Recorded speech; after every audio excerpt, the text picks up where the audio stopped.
I'm Conor Daly, and this is The Skinny. From Fathead Studios in Speedway, Indiana, this is The Skinny.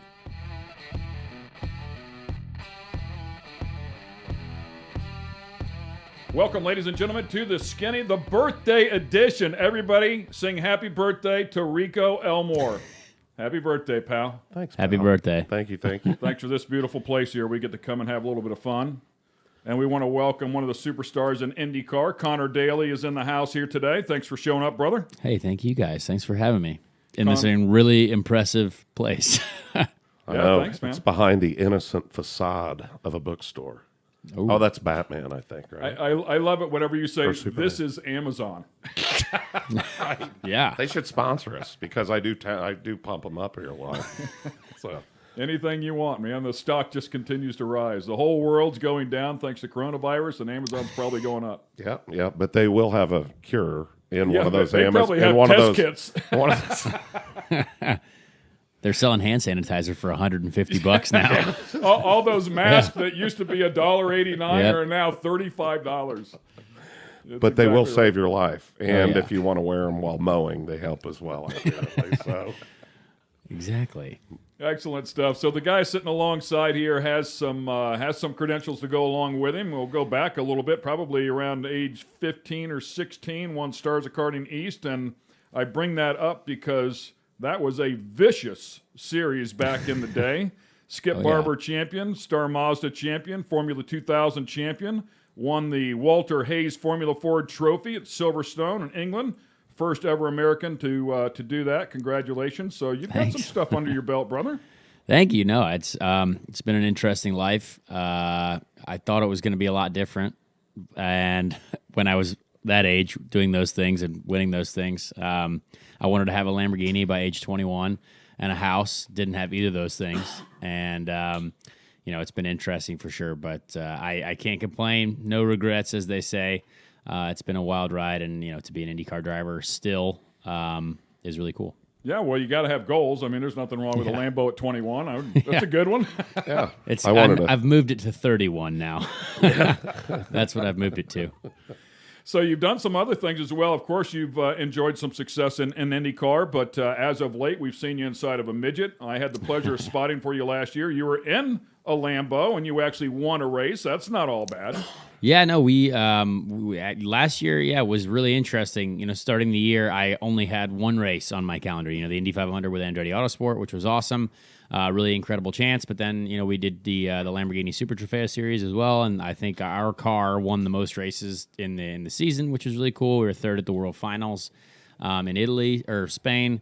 It ended up being a really wild year. When I lost my IndyCar ride full time and like at the end of 2017, it was like a whole full reset. Ended up doing, one race. We had the Indy 500 in 2018, and then ended up doing more races with Harding, the IndyCar team at the time, and then basically I had to think again. All right, where are we going to take this program to? And we took the Air Force to the next level with Andretti Autosport, which is really cool, and then ended up driving for two other teams last year as well and did 7 races instead of just one.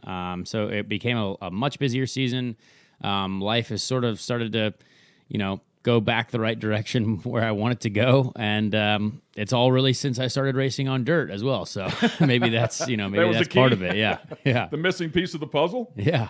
Yeah, there's a lot of exposure there, and the midgets, I think, the guys that are at the top of that field, have eyeballs on them all the time, and certainly the Chili Bowl. I know you went there. Yeah. I honestly don't know how you ended up to be. Neither do I. Yeah. Somewhere in the soup there on Saturday, I'm guessing. But I mean, some of the best drivers of all time end up in the soup on Saturday, so it's not a huge deal there. But it's a tough sport, and the guys inside of that gig that race the better part of 100 times a year are hard to beat. Oh, yeah, for sure. I mean, the dirt racing stuff has been very challenging for me. I mean, it's the opposite of what I've been doing ever since I started. My dad never even knew where a dirt track was when I was growing up. He was very much, an open-wheel guy, Formula 1, IndyCar.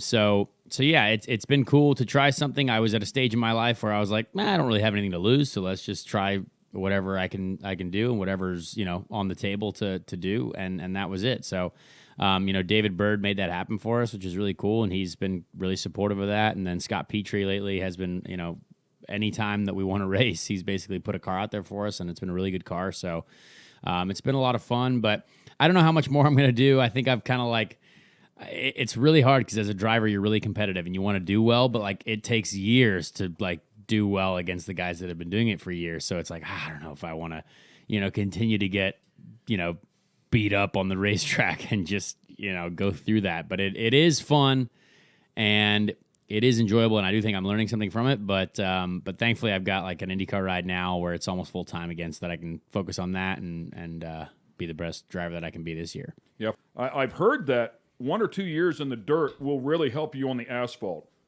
Many more than that, I've heard, can develop some bad habits. Yeah, I don't know. I mean, I think people ask me, do you think it is helping you? And I said, well, it's not hurting me, so that's good. All the stuff that I did last year was all ovals except for 2 races. So, and they all went pretty well.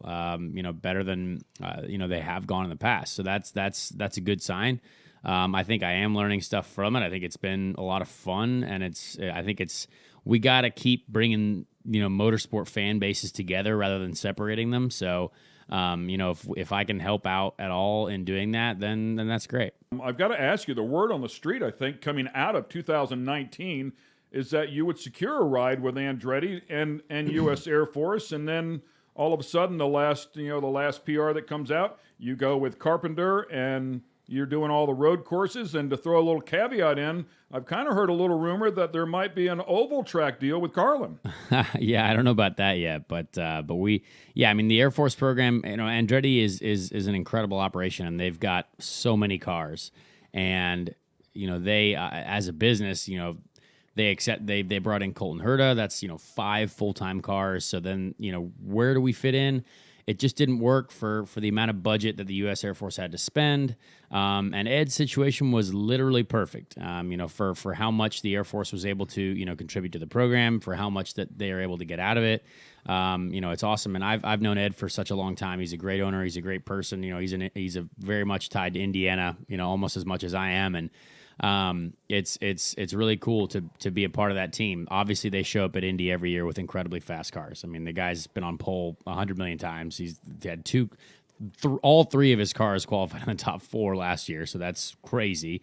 That's better than Penske. That's better than any other team. So it was a good spot. And, to get back on the road courses again is a lot of fun for me. I haven't got to start the season since 2017, so it's nice to be able to go into St. Pete, ready to get to work. And then I already have 4 races under my belt before we even get to the Indy 500, which I think is always super helpful. The one-off efforts are very hard, very difficult to just go through this entire winter, spring, and then show up at the biggest race in the world and just go racing for 500 miles. So it'll be nice to be warmed up for that one when it comes around. You're excited about seat time going into Indianapolis, but we were just talking with Dixon the other day, and he said, we're going into the first race. I've been in the car for a day and a half. So yeah. The limited seat time, even going into the season, is so much different than it used to be. But like you said, to have no seat time at all and then try to come into Indy, it's a tall task. It's tough. And the funny thing is I have a rookie teammate, Rinus VK, and he's had,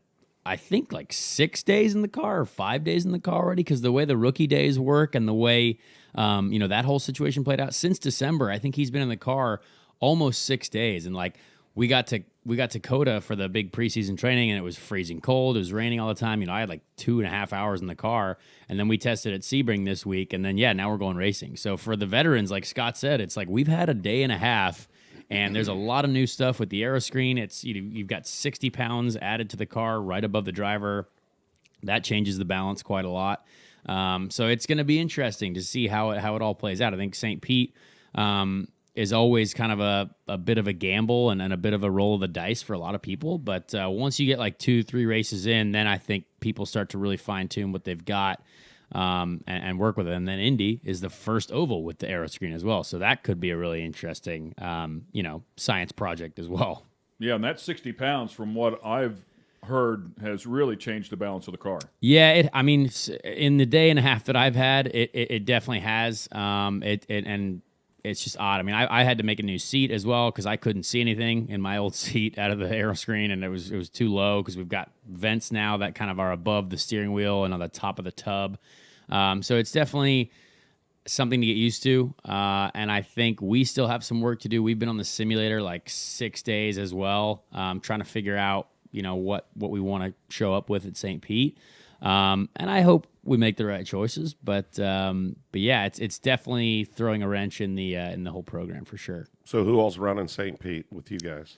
So it's just me and Renus. Yeah, so it'll be me and Renus on all the road and street courses, and then Ed obviously and Renus for the ovals, and then I'm just like the third guy at Indy. So Right on. it's good. Renus is good. I mean, he's 19. He's. I mean, it's crazy to think that I'm like that much older than him Right. now. I mean, I'm 28, and he's very fast. He's a really good driver. Where did he come from?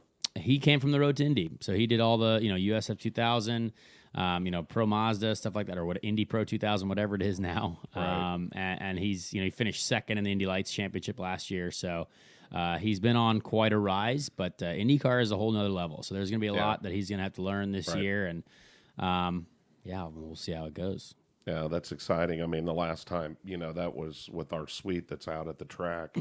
That's our trip every year. Yeah. Unfortunately, not going to be able to do it this year with some other things in the way. But,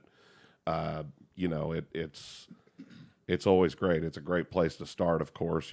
Great weather, beautiful place to begin with. But it is. You see some really, really good people get kind of jammed up down there, so it's kind of a crapshoot. And this year too, as well. Like I think there's going to be 27 cars racing. That's at what I St. was going to Pete. ask you. Yeah, that's there's cool. There's a lot of tracks that are actually having to rethink their pit lanes because they might not have enough space for everyone, and that's great for the series. We've got a lot more cars. I think there's 24 full-time cars rather than 22, which is great. But you also have at least 5 or 6 races. Like the Grand Prix of Indy might have 29 cars. It's crazy because you've got the fourth Penske running. You've got the Dragon Speed cars. You've got Spencer Pigot coming back. So there's a lot more cars now for the year, which is great. And Roger Penske obviously has helped that. Obviously, adding money to the series doesn't help or doesn't hurt anything. You know what I mean? When you inject a ton of money, yeah. And remodeling all the bathrooms. Exactly. Bathrooms, cutting down trees, yeah. A Cutting lot of down good trees. things, yeah. I was for the tree cutting, by Yep. the way. Yep. Because now you can see from our suite all the way at exit of 1. So He did it for you. Yeah, well, I know. Yeah. I mean, we were going to do it. All the green fans send letters to Rico. Yeah. Thank you very much. No, Happy apparently- birthday, tree cutter. Apparently, he's going to replant every tree that was cut down somewhere else. I don't know. Just happens to be in a neighborhood behind the place. Yeah. Yeah. Right in front of the Turn 2 suites. I just think the name Roger Penske coming into the program quite possibly instigated a couple more cars coming in. I mean, the confidence that people have that he's going to make this thing better is huge. I hope so. I mean, putting $2 million in the purse for the Indy 500 too. I mean, heck, all the drivers are happy about that. I mean, do we get much of that? I don't really know. I don't think so, but I think at least the teams, will get quite a considerable amount more money, which is cool. And I think there's a lot of good momentum in our series. I think we really have to use that because, I think NASCAR is doing a really good job as well, and who they're paying to market for them and who they're paying to be at their races. But they're spending money in a really good fashion. It's I see so much more NASCAR than I have ever seen, on the internet and on TV now. And so we got to be able to match that. We're obviously a lot smaller, a lot smaller series, way lower budgets. But I think with seeing NASCAR TV ratings go up for this first few races of the year is I didn't know that was possible for motorsport, Right. but now it is. And so if they can do it, we can do it because our product is very good. Well, and that's, I mean, the race at, St. Louis, for instance. Yeah. I don't know that there's a better race. I mean, Oh, yeah. just the excitement and how much movement and everything like that. I mean, I go to a lot of cup races. I mean, they have their deal in themselves by all means of what they do. But I'm telling you, the IndyCar product, and as we talk about with drivers, I mean, you guys are who they come to see. Yeah. Okay. Yeah. You just happen to be in a car but Yep. you guys are who they come to see. That was always, that was always my thing with the NHRA. We were always talking about how cool it was and how, the NHRA, you had a lot of access to the driver, and you could walk up, and at the end of the day, that's what it's about. I mean, I was telling the story the other day, the first time I ever met AJ. Yeah. I was maybe 5 or 6 years old. I was probably maybe 7 or 8. But anyhow, believe it or not, my mother had to go on the field trip with me to the Speedway because, I don't know, they must have thought she would be a better chaperone than anybody else I went and listened to. But anyhow, so I had talked her into, I had to use the restroom, which really meant let's go get autographs and break away from the group, which we did. And so anyhow, we went down there and I met AJ, and it was, that had to be, early 80s, right? And I've never forgotten it. Yeah. And, he's just an iconic figure, and then, my relationship with, Uncle Bobby and some of these other guys. I mean, that's what people need to know about. That's what they need to understand. They need to understand who Conor Daly is, where you came from. And, and that's kind of, when Ken and I first started talking about this and started doing this, was we just really want to talk to the person. The racing thing is kind of a side note to us, which we think it's cool. We love it. We're into it. But, it's more about, knowing who the guy is in there, and that, the hardships and the fights that it took to get to where you are today, which is pretty awesome. For sure. And I think IndyCars, they are focusing on that. Like, their campaign for this year is a different breed, right? So that's kind of cool. Like, what we're doing is definitely more dangerous than NASCAR or Formula One or whatever. So, like, they're kind of focusing on the fact that, like, we might have a few screws loose or we might be a little crazy, but that's why we love it. So I think there's a lot of positive stuff going on, and they want to show who we are and how we got to where we are and how we got the ability to, shut off the danger part of our brain and just go out there and, do our thing. Yeah. I know in spotters land, we refer to them as the fast cars. Yeah. I mean, we spot, you spot for NASCAR, you spot for Xfinity or whatever, and just in common lingo is, what are you doing this week? And I'm spotting one of the fast cars. And making reference to an IndyCar, of course. And going back to your point about St. Louis and your point about danger. Yeah. I mean, in this world of extremes, which everybody wants to go watch, they want to go watch X Games. They want to watch freestyle motocross and these guys doing crazy stunts, on these bikes, which is unbelievable. But in a world full of extremes that people want to watch people hang out on the edge, I'm blown away that the grandstands aren't just absolutely packed at every single oval track for IndyCar because it just does not get any sketchier than that. It is absolutely insane what you guys do, how close you are, tire smoke coming off of the cars, where you're banging and the wind's blowing you around and you're trying to keep it within a fraction of an inch of another car, but one more inch and it's disaster. Yeah. I mean, it is crazy what we're doing. I mean, and even the road course product right now too is really good and it's great racing, and it's just a matter of literally forcing people to watch it. Like, NASCAR forces you to watch them, and it works. Like, the rating, like it's a matter of putting our product in front of people at the right time, the right places, or at least making people aware enough to know, like, hey, this is what we got going on. Check it out, because what we're doing here is very crazy, and, like, especially on the ovals, I agree, like, is super wild. And, like, Gateway is one of my favorite races, obviously. And the track promoter and the event people do such a great job making people aware of that event. Like, you're right next to a major city, and they've packed the stands every year so far, and that's awesome. Like, I wish we could do that with Texas still. I wish we could do that. Iowa does a pretty good job as well because it's a night race again, and that's great. But, like, every oval race should be a night race, right? Other than the Indy 500, I think. And I think that's we're getting there. We're getting there. It takes time, but it's on the cool. rise. Yeah. I mean, we were talking about it the other day. I mean, and even the road courses, boy, when you go to these road courses, Mid-Ohio and Watkins Glen, and Road America, I mean, you look at the campers and the stuff that's going on, these massive facilities are packed on the inside. It's incredible. And it's the party. Yeah. Oh, it yeah, is the party, right? Yeah. It's the weekend party. That's right. Exactly. And I think our at track fan base is great. Like, you Long Beach every year sold out. You go Road America every year sold out. I mean, all those classic Mid-Ohio, all the classic road courses and all the street courses are, like, very well attended events, and like anyone, I think everyone is aware of that. But then the people are like, "Oh well, that we saw Texas." Well, Texas has like 200,000 seats because they built it 20 years ago. You know what I mean? So like, you're not going to fill that, but like our racing there puts on a great show. So I think there are a couple places where obviously we can still do a better job, but the product is not the problem right now. The product is definitely not the problem. I think we know that.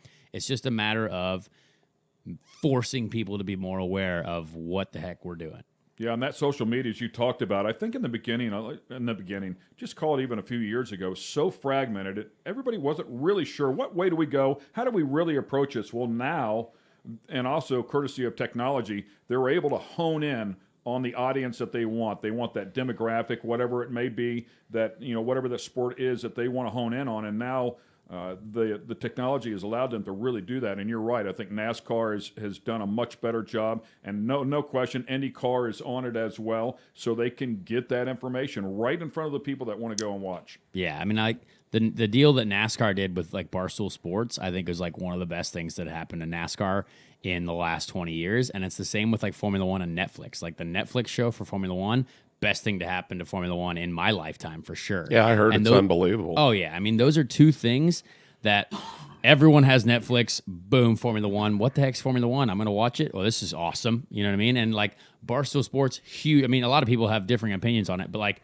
it's a huge network and like a huge group of people that like all of a sudden, boom, they already like sports if they're following Barstool Sports. All right, well, we'll give NASCAR a shot if these guys are giving it a shot. I mean, they don't know that they're being paid to give it a shot, but it's incredible, and I think that was so smart. And I mean, I try to be, think ahead of the game and trying to like figure out how to get ourselves out there more, and I like that. So hopefully IndyCar finds that, that next step to kind of.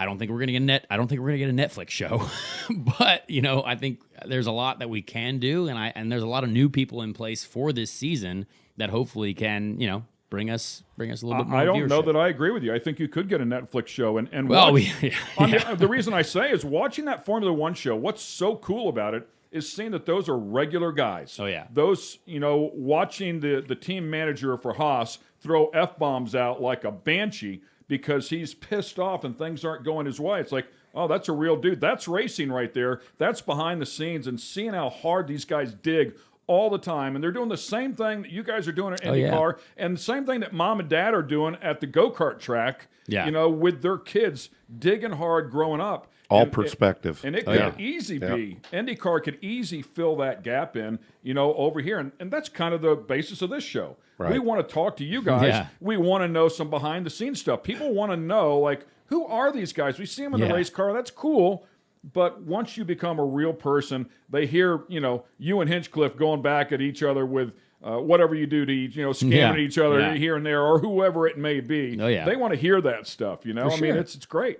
Yeah, I mean, I think there's our fans, our core IndyCar fan base, they will absolutely come up and talk to us at all the races. And I think we try to do a great job at being personable. And I certainly don't mind talking to anyone. And I think like the problem with Formula One for a long time is like, I didn't know how to communicate with anyone. And now like you're at these guys' houses in the Netflix show and you're like seeing what's going on. And like, I know most of them already because I raced with them, but like, I haven't talked to them in a long time because you're F1 superstardom. You never see anyone. But like for us, I think if we had something like that, there is a lot of really interesting people in the IndyCar world, and I think there's an opportunity to put us at a higher level for sure. So we'll see what happens. I mean, we got to create an incredible racing product again this year. We have to fight for everything we've got, and then hopefully all the work that Roger puts in as well can, we can all be sailing off into the sunset on, new boats that we can buy with all the new purse money that everyone's got, I mean, their pontoons are going great at Johnny Morris's place. Yeah, exactly. A little 40-horser. Yeah. I mean, we're not F1, so we're definitely sticking with pontoons at first, not yachts. Not a big motor if you want to go on out on Eagle Creek. So just remember that. You're a great person to bounce this off of. At least for myself and Robert, every sponsorship deal we've ever attained has been based on a relationship. Mm-hmm. It hasn't been sending a deck off and showing them the accomplishments and what you're going to do and the exposure you're going to get. That's part of it for sure. Yep. But it's always based on a relationship. Is that the way it's worked out for you as well? Yeah, I think 1,000%. There's never been, I've never got a yes from sending someone an email. You know what I mean? Like, hey, this is me and 5 different pages on a PDF. Would you like to give me $8 million? Absolutely not. It's like, thank you. Finally, I got the email. Yeah. I could write the check. Yeah, I mean, I haven't sent you an email yet, but it might be coming after this. Who knows? But we'll see, man. I mean, it's like the U.S. Air Force relationship is a prime example. I mean, I would not be an IndyCar driver without them. I mean, I would not be relevant at all. You know, I once I got dropped from, you know, being a full-time driver without sponsorship, you know, I didn't have enough going for me to, you know, be hired by anyone. So, you know, I'm totally okay with that because we were able to develop this relationship, you know, through Tom Burns, which was such a random sit-down meeting, and we all ended up at the Indy 500 in a very chaotic sense. But we made it, and again, developed this relationship with the U.S. Air Force. They like what IndyCar gives to them, and they have got a positive return on their investment, which is hard for people to say these days. And you know, this is year 3 of a relationship. This is the longest sponsor that I've ever had by a long way, and it's really cool. You know, I've met some of the most inspirational people, I think, of all time. I mean, these, like, we're talking 3-star generals. We're talking like the first female fighter pilot. I mean, incredible people are a part of this program. And so it makes you want to go out and deliver for them, obviously, in an incredible fashion. And now we finally get to see this car a lot more often. You know, we only had the Air Force car last year for 2 races and 3 races total. And now we're doing 13 already. So they're already getting so much more exposure and so much more, you know, to be proud of, so many more opportunities to obviously, you know, get on the podium and win races for them. So it's definitely a relationship-built business. This is a relationship I hope to have for a very long time, or at least until I can reestablish myself, you know, in the IndyCar world. And you don't need a sponsor anymore to be relevant or to be, you know, employed. So yeah, I'm definitely proud to have, you know, developed that relationship, and hopefully it obviously continues for a while. Well, the reason I ask about that relationship in relation to your sponsorships is because I think that's what that Formula One show does. You get behind the scenes, and all of a sudden you meet these drivers, or you're watching these drivers, and it creates a pseudo relationship. But if you watch the full season last year, you feel like you're friends with a couple of those guys, you know? And I think potential sponsors that are out there that would watch that would have a good feel for your personality. That's a guy we want to represent our company. Let's go meet that guy, or let's talk to that team, and it can certainly generate some excitement in that area. That's why I think it would be a great idea for IndyCar to take a look at something like that. Well, Formula One paid a lot of money for that, so there's a lot there. Yeah, but it can be done. I'm in production. It can be Yeah. done at a very reasonable rate, and there's a ton of cameras around there shooting a bunch of footage. You know, and you could come up with a reality-based show without breaking the bank and sure. cut a deal with Netflix. And NBC, we have a great relationship with NBC, For sure, right? So yeah. if you Wonderful put people. something on there, I mean, start it out on the NBC Gold deal because we've got great support there for those guys. But, you know, you're exactly right on I think, drivers either retaining sponsors or getting sponsors because of what they're doing and how they're interacting with people. I mean, you know, the Air Force did have options to not be with me for this year. And you know, it wasn't, well, I didn't like that, but the reason they stayed is because of the work that I put into it and the stuff that I'm trying to do for them, because I think nowadays you have to work hard for, like, to be relevant or to be a driver still. And that means for your sponsor, for your people. So, you know, that is very important. I think there are people realizing that more and more. I think young drivers are doing that more and more, which is really cool. So it's an interesting era to be a racing driver. And I mean, the interesting thing about it is what he's talking about. You know, we communicate quite a bit about a lot of different things, and we've, you know, Conor's represented us unbelievably, you know, over the last few years. And, you know, the thing about it is he comes to the event for my daughter, you know, a fundraiser for her, and he still stopped in, which, you know, meant the world to me to begin with. But he also said, I got to get out of here because I have to go down to the Murat to a recruiting thing, I believe, right? Yeah. Yeah. A recruiting thing. And, there's, I mean, I know a lot of these guys, as we all do, and there's just not a lot of them that do that. And what he's doing is, it's football, it's basketball, it's baseball, it's racing, it's putting the work in. And, it's business in general. And this is his business, and, his office just happens to go 200 plus mile an hour, which I feel like mine does a lot of times, but it definitely is not going that And fast. I think it's a great choice of sponsor matchup as well, too, because maybe you get to snag a ride with the Thunderbirds or something somewhere along the way. I did, yeah. I've been in a fighter jet twice Have now. you really? So, yeah, Oh. and part of the deal with Ed Carpenter really wants to ride in a fighter jet. Like, that's his thing. And I think we're going to get him in a fighter jet, but they also want me and him to jump out of a AC-130 gunship out of the back of it with the wings of Blue Team. So I think you'll be seeing me and Ed Carpenter fly out the back of a perfectly good airplane At the end of the some season? point. Well, that is in question. Race We're morning. thinking potentially landing the golf course about hole 9, whatever, and then see what happens. If we could do that deal, I think it was 2 years ago. I was spotting for Munoz, and they had the helicopters in the infield, and the guys were going down on. Oh, yeah. One. Yeah. I think we're doing it 1 and 4.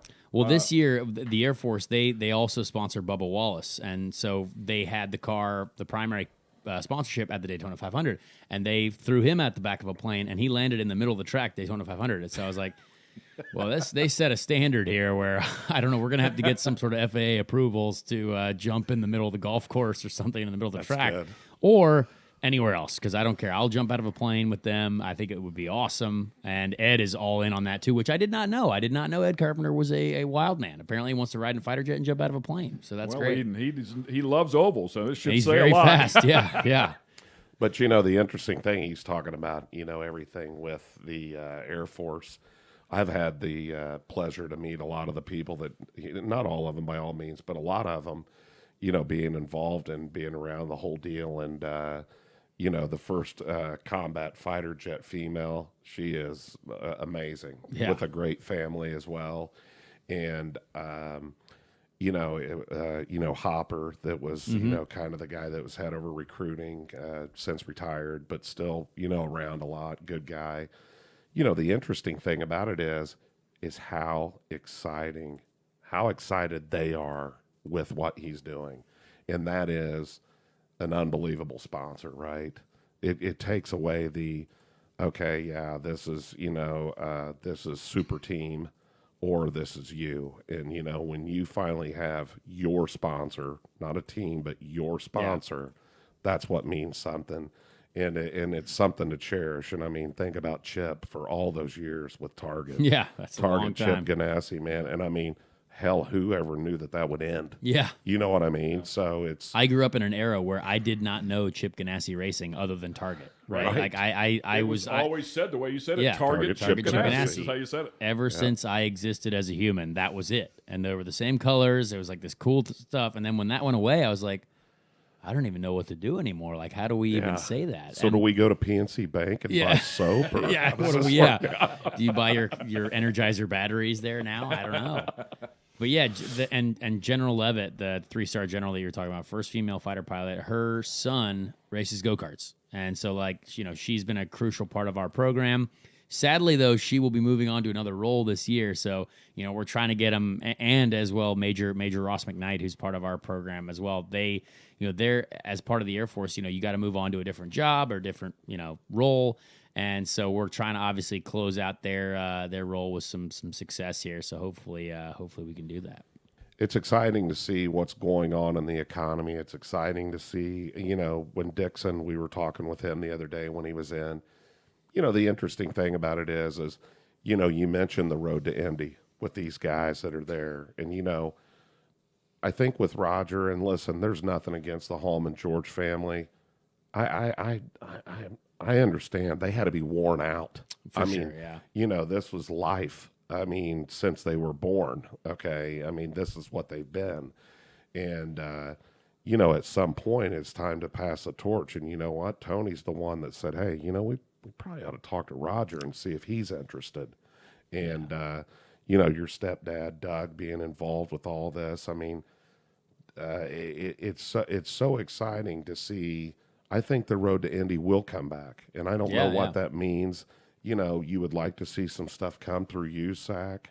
Who knows what that means though, but it seems exciting. Yeah, there's a lot of positivity. I mean, Roger, again, it's like it's an odd lifetime to be in when you grow up not seeing anything else but Target Chip Ganassi. But I also didn't know anyone except for thanking the Holman George family, right? Like that was, you get up at this, do your speech, thank the Holman George family, and then now you're like, we're in a new era. Like, thanks, Roger. Congratulations on winning again, but thank you for also owning. You know what I mean? Thanks for doing that.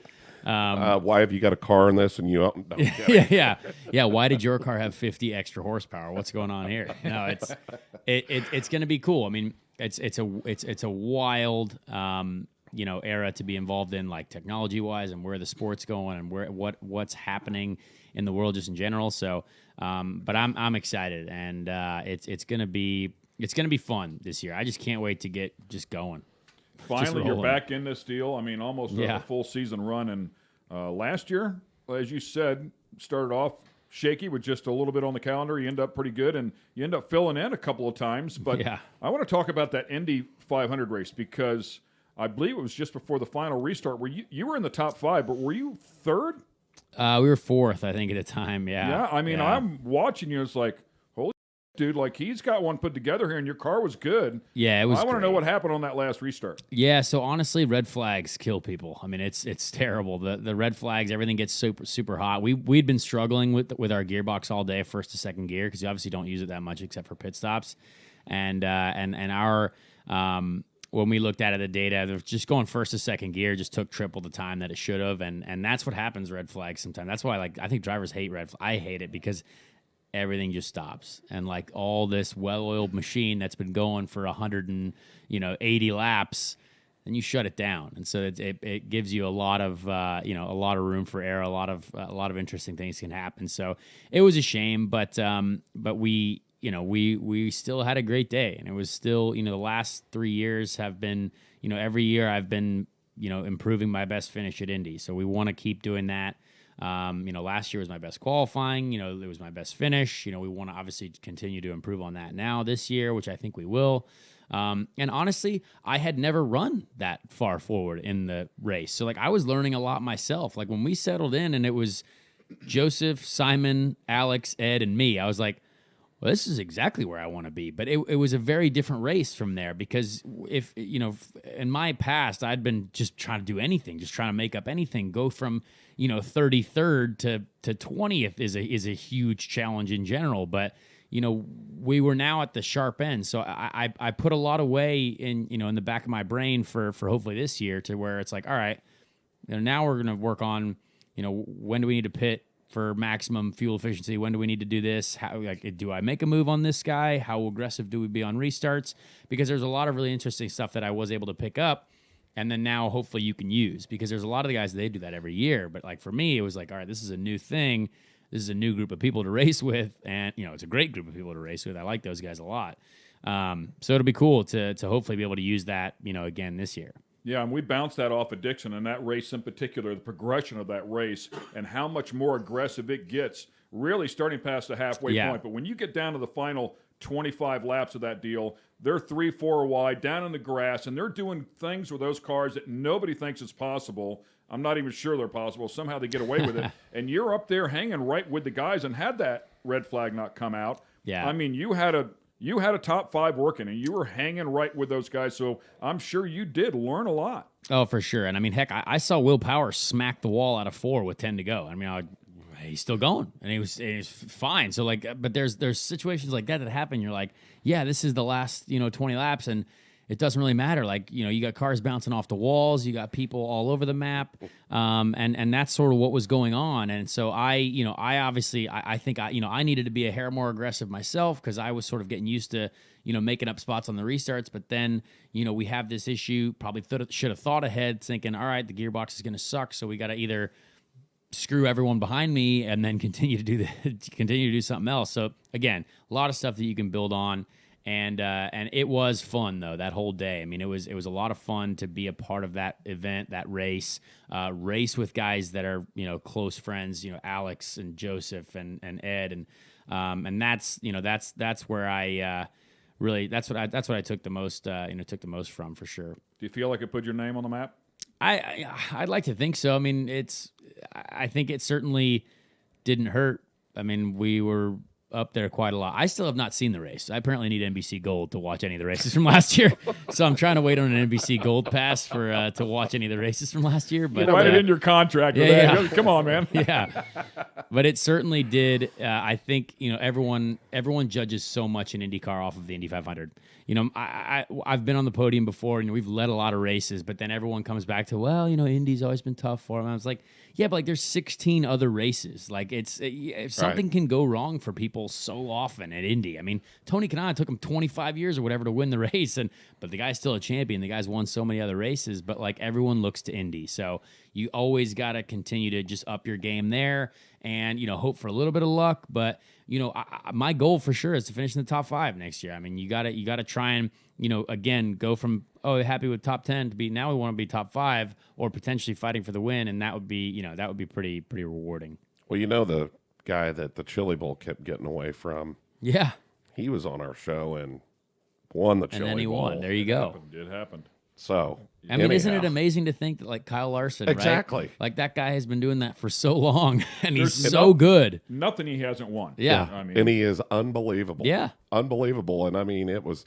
So I was there. Did you bail after your deal? Yeah, I was upset with my life. Yeah, I wanted to get out of there. You shouldn't have been upset with your life. Now I said this the other day when Dixon was on. I said, we were talking about Ferrucci and you and the guys that ran and Davidson and stuff like that. I said, listen, when Conor ran the BC 39, whoever did that to him should be shot, because that's like throwing him to the wolves right out of the gate. It's like, here you go, good luck, But watching you run there and then watching you run at the Chili Bowl, you gave it a run at the Chili Bowl.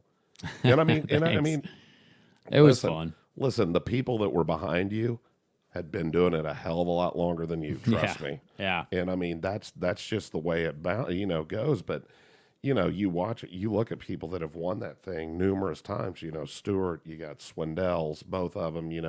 And all these guys that have won that thing. I mean, you ask any of them, there's a little bit of luck that plays into that whole program there. Sure. But the whole Indy 500 thing, I mean, it's. I mean, who was it that was it? Hinchcliffe that was leading in the guard car. No. JR. Hildebrand leading last lap. Yeah, leading in the H. But I mean, last year for sure, Simon, he had the fastest car. Simon was so fast, and he wasn't on the, or was he on the pole?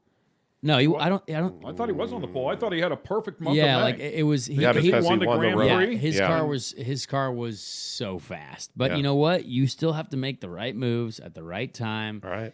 Rossi was trying hard, but he had the fast car. So you obviously want to have that, but in the odd chance that you might not have the fastest car, you better be able to make some really ballsy moves at some point, or be at the right place at the right time to take advantage of stuff like that. And I got to tell you, the atmosphere, and I was talking about this as well.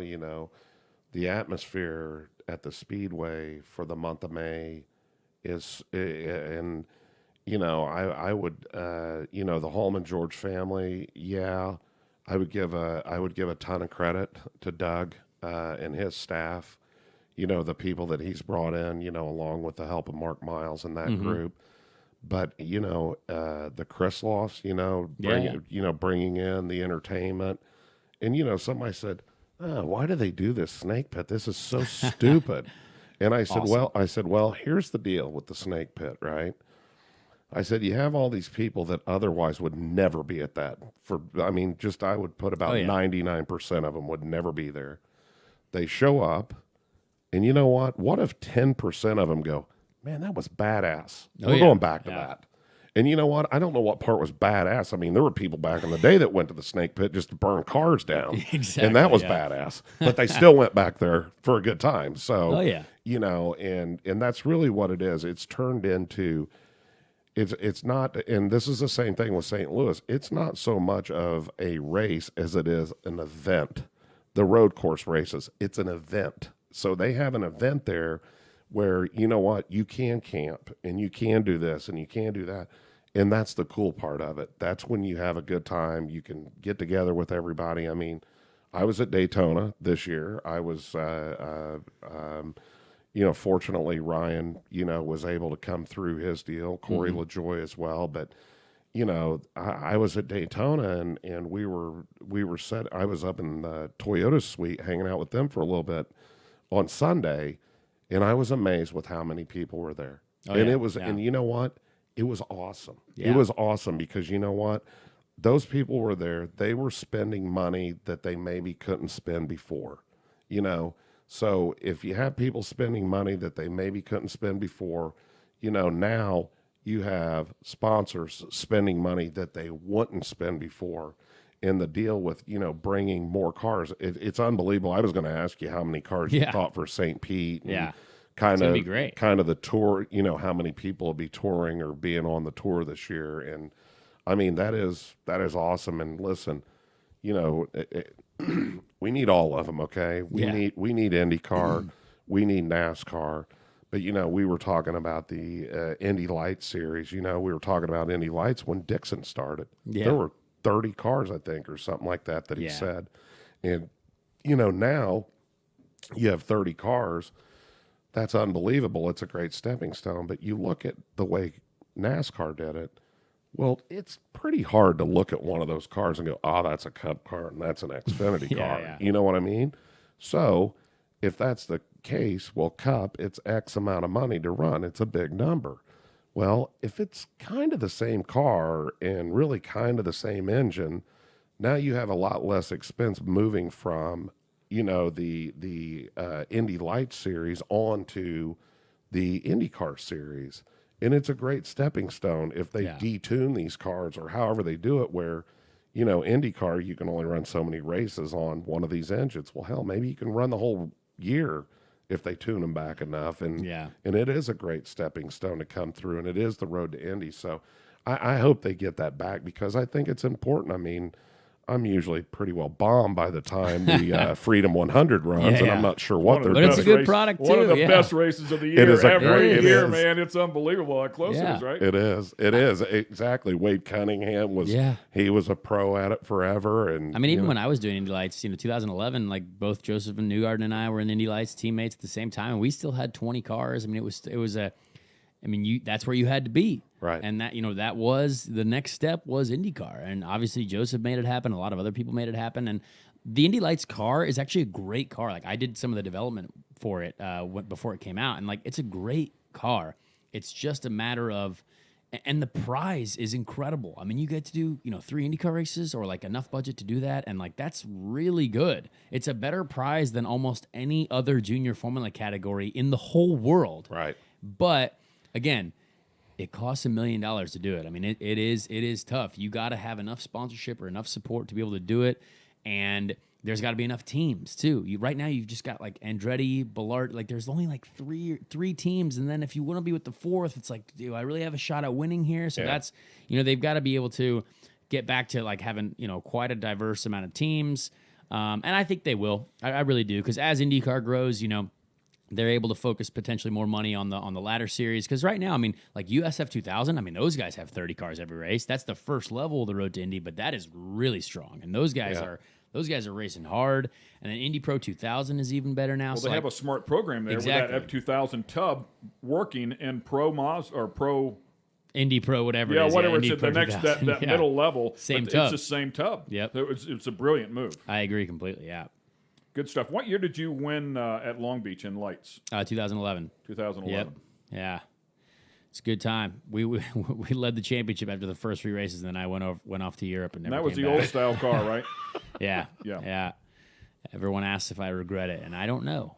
Josef's got a house in Nashville and a Camaro and Well, 2 Joseph went to championships. Europe too. And I have a Subaru still. So I don't The know. funny thing is, we were talking about this, how timing is everything, because Yeah. Joseph went to Europe. Not only did he go to Europe, but his team owner died. He passed away. Yep, And he went on to, was it GP2 where he really didn't have Tried much. GP3, yeah. GP3 first where he year. didn't have much success, and then Yeah. the door opened up over here with Sarah Fisher, and the timing of it for him just worked out perfectly. And you battled over there. You had some success in GP3. You know, a couple of wins, Barcelona, Valencia, and of course you certainly had a highlights reel at Monaco. But Yeah.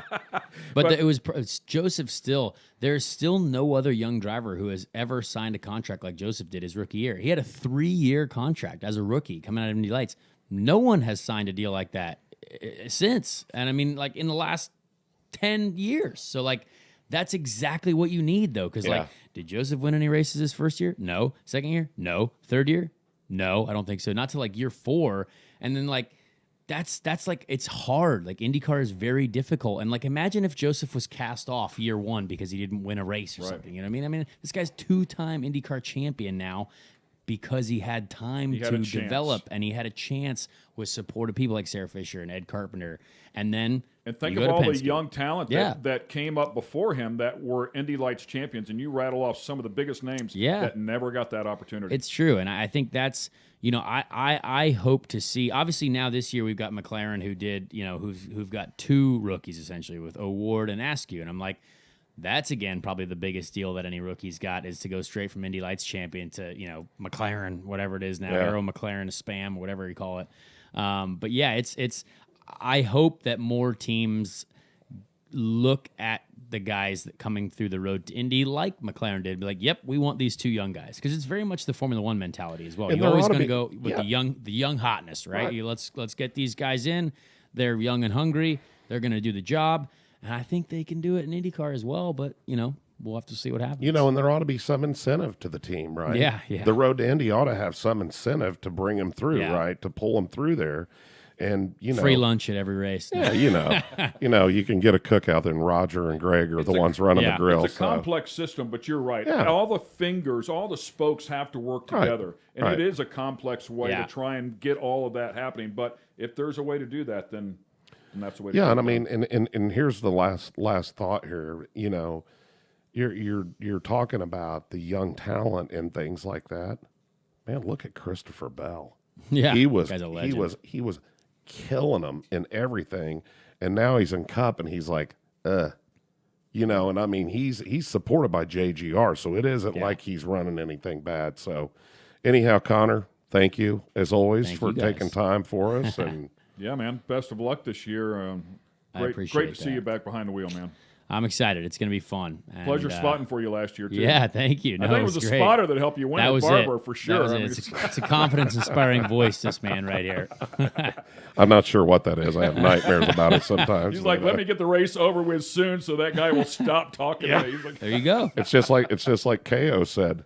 You know, you get real drunk the night before and you feel horrible, and, you know, you want to run the Chili Bowl as fast as you can so you can get out of the car. So Exactly. But thanks a lot, man. We appreciate it. Best of luck in 2020. Thank you. Thanks for watching this episode of The Skinny. Be sure to check out all the latest sun and optical eyewear at fatheads.com. Special thanks to our sponsorship partners at Elliott's Custom Trailers and Carts.